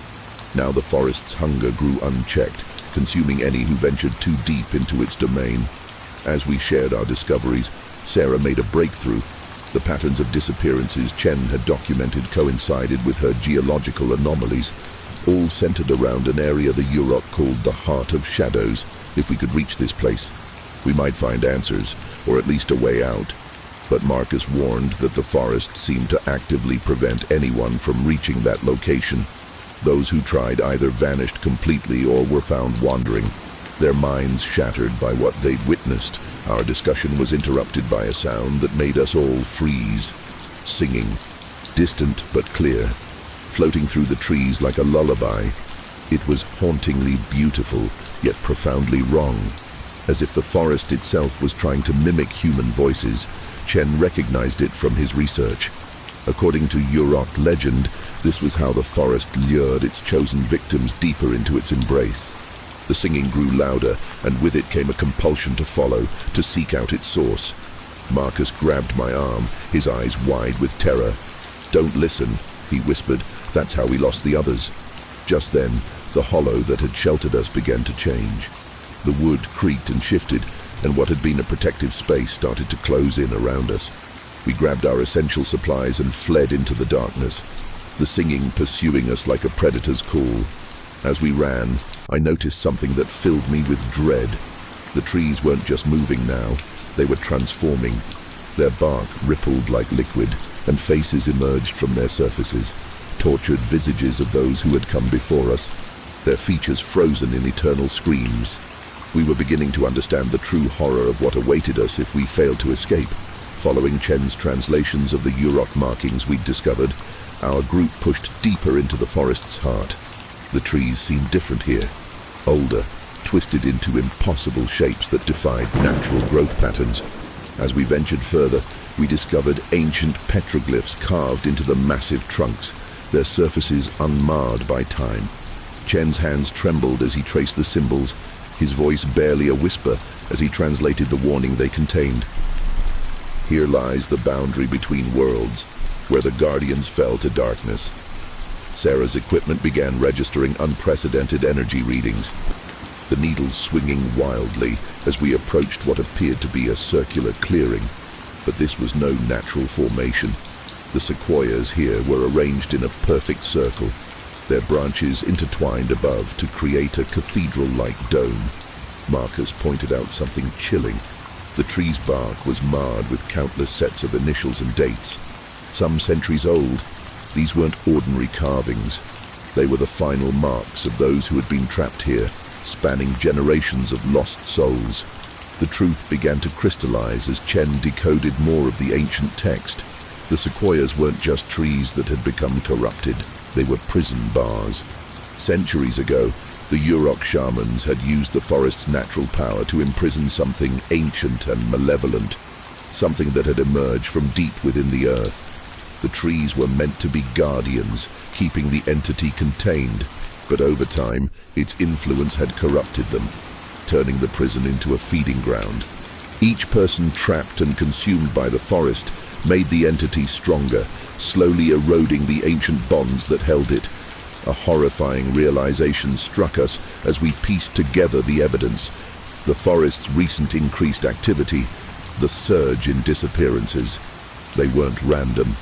The entity was growing stronger, nearly strong enough to break free of its arboreal prison. The faces we'd seen in the bark weren't just manifestations of the forest's power.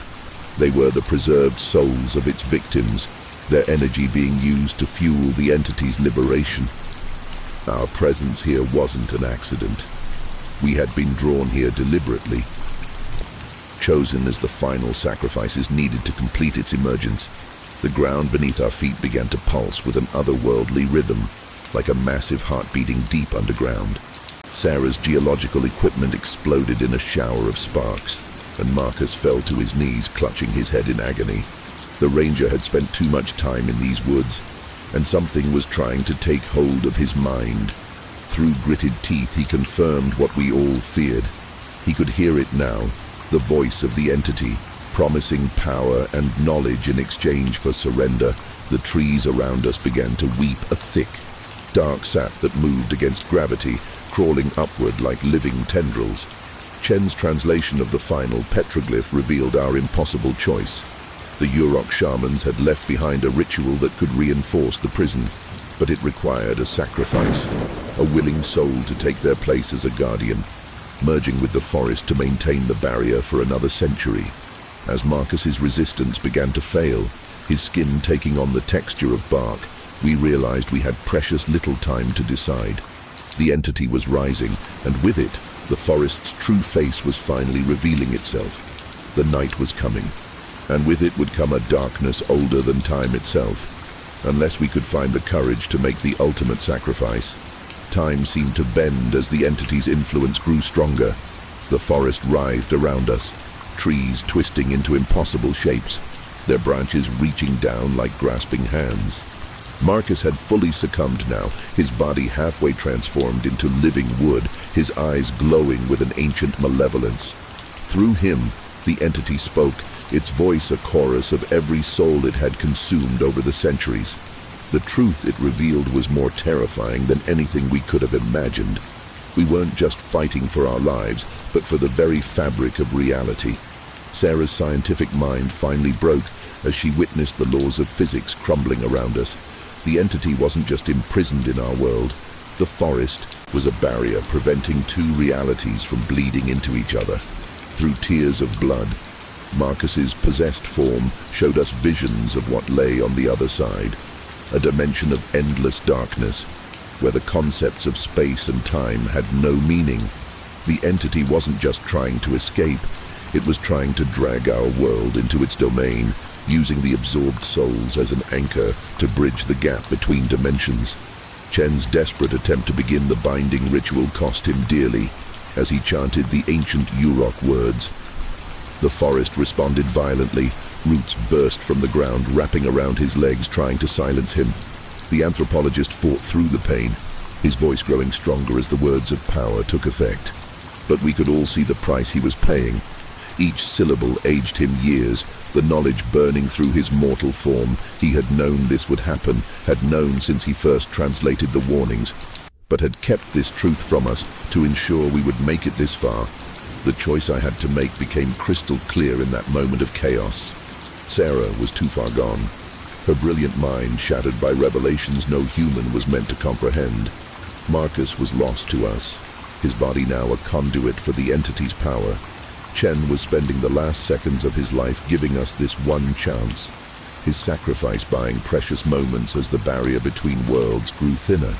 The ritual required a voluntary guardian, someone to take the place of the ancient shamans, to become one with the forest and reinforce the prison walls. The entity howled in triumph, thinking our hesitation meant its victory was assured. What the ancient evil didn't understand was that my decision had been made the moment I first saw those faces in the bark. I thought of the camera I'd found, of all the lost souls trapped in this timeless prison, and knew what I had to do. As Chen spoke the final words of the ritual, his body crumbling to dust, I stepped forward into the center of the circle. The entity's rage was a physical force as it realized its mistake. It had been so focused on breaking free that it had inadvertently gathered the perfect group of people to ensure its continued imprisonment. A scientist to understand its nature, an anthropologist to unlock the ritual, a ranger connected to the forest's power, and a photographer to witness and choose to become the new guardian. The transformation was both agony and ecstasy. As my consciousness expanded to encompass the entire forest, I understood everything. I felt every root, every leaf, and every soul the entity had consumed over the centuries. But instead of being trapped within the bark like those before me, I became the jailer. My human form dissolved, merging with the ancient sequoias, but my will remained intact. Sarah would be found wandering at the forest's edge, her mind healing once free of this place. Marcus's corrupted form crumbled to ash as the entity's influence was forced back, and I became the forest itself. My consciousness spread through every tree, my eternal vigil ensuring that the darkness remains trapped behind this wooden prison. Now I understand why the trees move, why they guide some to safety and lead others to their doom. I am the guardian, and this forest is my eternal charge.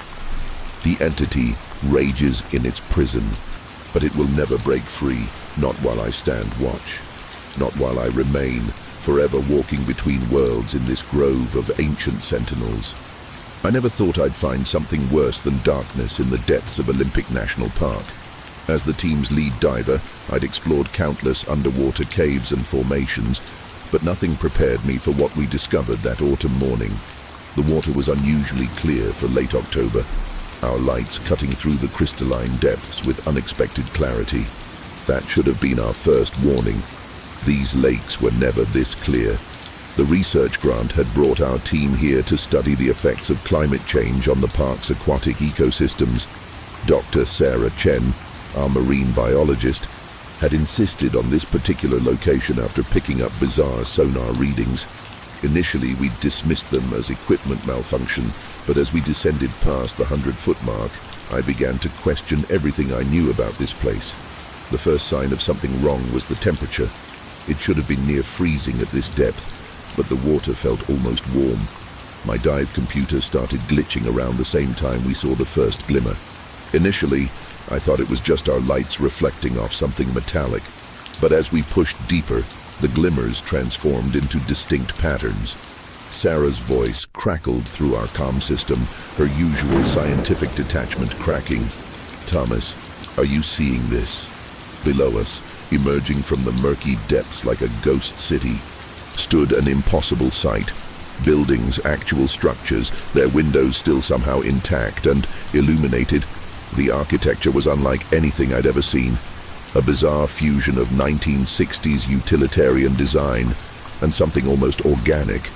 The structures seemed to pulse with a faint bioluminescence, casting an eerie blue glow through the water. What struck me most wasn't just the impossible fact of their existence, but how well preserved everything appeared. These weren't ruins. This was a functional underwater settlement.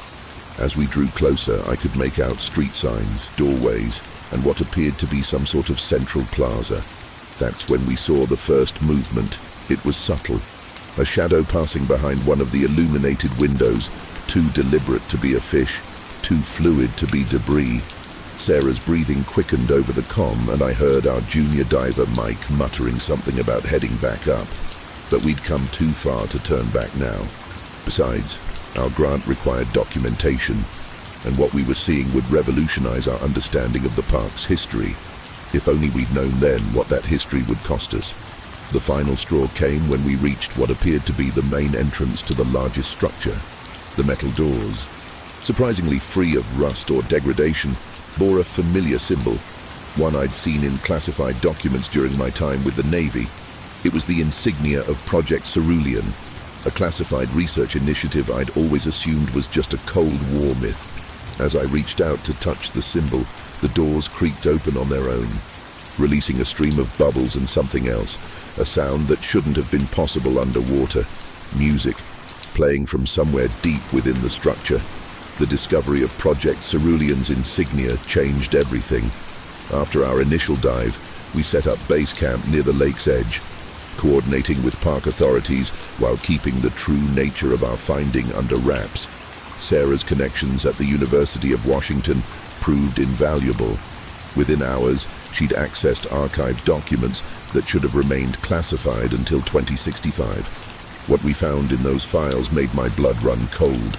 The papers detailed something called Operation Deep Haven. Initiated in 1962 as a response to the Cuban Missile Crisis, the government, paranoid about nuclear war, had apparently constructed underwater facilities across the country, but this one was different. The documents mentioned biological adaptation protocols and human enhancement experiments. Most disturbing were the population numbers. 317 civilians had volunteered for the program, along with 42 research staff. None of them were ever seen again, and according to official records, the project was abandoned in 1965. While Sarah dug deeper into the archives, Mike and I prepared for another dive. This time we brought sophisticated recording equipment and a small ROV designed for tight spaces. The warm water phenomenon continued to baffle us. Temperature readings showed a consistent 75 degrees Fahrenheit at depth, completely impossible for a natural lake in Washington state. As we descended, I couldn't shake the feeling that something was watching us, tracking our movements with calculated interest. The ROV's first transmission nearly made us abort the mission. As we guided it through one of the building's broken windows, our screens captured something that defied explanation. The interior was perfectly preserved, with papers still on desks, coffee cups still in holders, and family photos still hanging on walls. But it was the dating on a wall calendar that sent chills down my spine. October 2024, someone or something had been maintaining this place, keeping it frozen in time like a museum of impossible things. That's when we received the first radio transmission. It crackled through our diving equipment. Despite being 30 meters underwater, "Welcome back, Dr. Morrison." The voice was crystal clear, as if someone was speaking directly into our ears. The problem was, Dr. Morrison had been the project's lead scientist in 1962. The transmission continued. "Your genetic modifications are ready for implementation. Please proceed to Lab 7. Sarah's face behind her mask showed the same terror I felt. We weren't alone down here. The final revelation of our second dive came when we discovered the research logs, perfectly preserved in a waterproof case. They detailed the project's true purpose. They weren't building a shelter from nuclear war. They were creating a new species of human, one that could survive the complete flooding of Earth's surface. The last entry, dated November 1965, simply read, "It worked. God help us all. It worked. They're changing faster than we anticipated. If anyone finds this, do not trust the light. They use it to lure you in." Below the entry was a series of photographs showing what appeared to be human beings, but with distinct anatomical modifications that made my stomach turn. Gills weren't meant to grow on human necks that way. The third day brought changes none of us could explain. It started with our electronics. Every device in camp began picking up signals that shouldn't exist. Our phones played garbled messages in frequencies that made dogs howl miles away. The most unsettling part was that every transmission seemed to be a personal message, tailored to each team member. Mine kept repeating coordinates to a location I'd never told anyone about, the spot where I'd nearly drowned as a child. Sarah's scientific composure finally cracked when her laptop started displaying equations she'd been working on in her private research. Equations she'd never digitized. The mathematical formulas evolved before our eyes, solving problems she'd struggled with for years about human adaptation to extreme environments. But the solutions suggested something impossible: the deliberate manipulation of human DNA through frequency-based mutations. The implications were staggering. Sound waves that could rewrite genetic code. Our camp's proximity to the lake began affecting us physically. Mike was the first to notice the changes. Thin, almost translucent membranes forming between his fingers. He tried to hide it at first, wearing gloves even in his sleeping bag. When he finally showed us, Sarah immediately recognized it as an expression of dormant amphibian genes that shouldn't be possible in humans. The worst part, the membranes would retract when he moved away from the lake, only to return stronger each time we approached the water. The radio transmissions became clearer that evening, forming coherent messages that echoed through our equipment. The adaptation is proceeding as planned. Your resistance is part of the process. We began piecing together the truth. Project Cerulean hadn't failed. It had evolved beyond its creator's intentions. The city wasn't just surviving underwater. It was transforming anyone who came too close to its influence. The question was whether this transformation was an invitation or a trap. During our third dive, we discovered the broadcasting center, a massive antenna array rising from the city's center. Still actively emitting signals through the water, the technology looked both ancient and impossibly advanced. Organic components seamlessly integrated with machinery. As we approached, our diving equipment began receiving transmissions in perfect clarity. They were instructions, detailed protocols for voluntary genetic reconstruction. The messages spoke of a coming global catastrophe and offered salvation through transformation. What truly broke us was finding the observation room. Hundreds of screens showed feeds from cameras we'd never noticed, documenting our every move since arriving. But the recordings didn't start with our discovery. They went back months, showing other teams, other researchers who'd vanished in these waters. The final monitor displayed a simple message. Phase 3 initiated, surface adaptation no longer required. That's when we realized we weren't documenting the city's existence. The city was documenting ours, and we'd just been approved for something far worse than research. I wish I could say we left after discovering the observation room. But scientific curiosity, or perhaps something else, kept us there. The changes in Mike had progressed. His eyes had developed a reflective quality that made them shine in the darkness, and he'd stopped complaining about the cold altogether. Sarah insisted on running tests, but our equipment kept showing impossible results. His DNA was actively rewriting itself in response to frequencies we couldn't hear. Our fourth dive revealed the inhabitants' true nature. We found them in what appeared to be a communal gathering space, moving with impossible grace through the water. They retained humanoid shapes, but their bodies had adapted so perfectly to aquatic life that they seemed to phase through water like ghosts. Their skin had a translucent quality, pulsing with the same bioluminescence as the buildings, and their movements created complex patterns of light that seemed to communicate meanings we couldn't comprehend. The first direct contact happened when one of them approached Sarah. Unlike the others, this creature showed signs of recent transformation. Patches of normal human skin still visible beneath the translucent membrane. Through hand signals and written notes on a waterproof board, she identified herself as Dr. Helen Morrison, the same doctor Morrison mentioned in the 1962 files, but somehow neither aged nor fully transformed. She explained that Project Cerulean hadn't created monsters. It had engineered the next step in human evolution. What Dr. Morrison revealed next shattered our understanding of the project's scope. The underwater city wasn't just one facility. It was part of a global network. Similar transformations were happening in deep waters worldwide, preparing humanity for an inevitable future.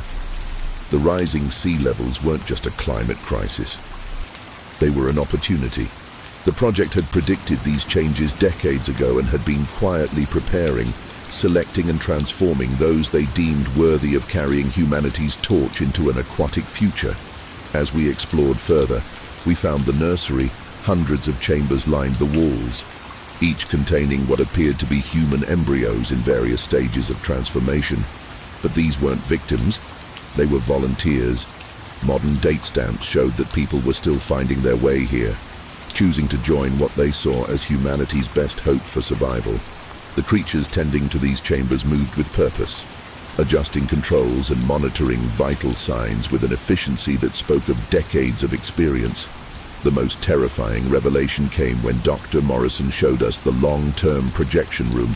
Massive screens displayed global water level predictions, but they weren't trying to prevent the flooding. They were counting on it. According to their models, major coastal cities would be underwater within decades. But unlike the apocalyptic predictions we'd all feared, they saw it as a renaissance. Their transformed bodies could process oxygen from water, extract nutrients from marine life, and withstand the crushing pressures of the deep. They were building an ark, not of wood and steel, but of modified human DNA. The choice they presented us with seemed simple: join them or leave with our memories erased. But as I stared into the glowing depths of what they called the transformation chamber, I knew it was anything but simple. Mike had already made his decision. His transformation was too far along to reverse. His last human words to us were, "The water feels like home now." We watched in horror and fascination as he stepped into the chamber, his body disappearing into the luminescent fluid. Dr. Morrison's true agenda became clear. When Sarah discovered the hidden files in the projection room, these weren't just predictions of rising sea levels. They were plans to accelerate them. The network of underwater cities had spent decades planting devices in strategic geological locations. They weren't adapting to survive an inevitable flood. They were going to create one. The transformed humans weren't refugees from climate change. They were its architects, planning to forcibly evolve the entire human race. The facility's deepest level revealed their master plan. Massive machines hummed with energy, connected to fault lines across the Pacific Rim. Each underwater city controlled similar devices, all waiting for a signal to trigger simultaneous tectonic shifts. The resulting tsunamis and coastal collapses would submerge most major land masses within weeks. Dr. Morrison explained it with the detached calm of someone discussing weather. Sometimes evolution needs a push. We're just accelerating the inevitable. Sarah's expertise in marine biology helped us understand the true horror of their genetic modifications. The transformed humans weren't just adapted to underwater life. They were becoming a hive mind, connected through the same bioluminescent properties that lit the city. Each new transformation strengthened their collective consciousness. Mike was no longer just our colleague.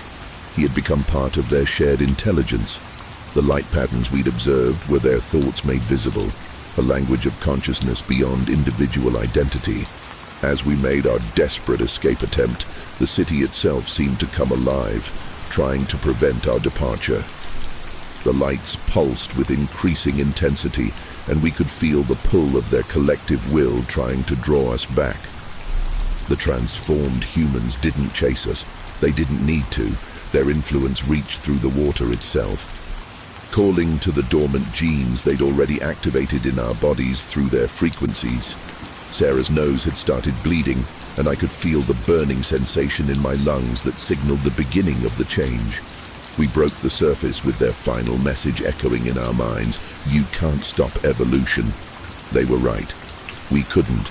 2 days after our escape, every piece of evidence we'd collected mysteriously vanished, and our test results showed nothing unusual. Mike was officially listed as missing, presumed drowned. But sometimes, when I look at satellite images of Earth's oceans, I notice patches of light where there shouldn't be any. And on stormy nights, I can hear their frequencies in the rain, calling us home to the depths. The transformation has already begun, not just in Olympic National Park, but everywhere. The only question is, when they trigger their devices and the waters rise, will humanity accept their offer of evolution? Or will we drown, clinging to our old forms? As for me, I've started dreaming of the deep, and my fingers, well, let's just say I've stopped going swimming.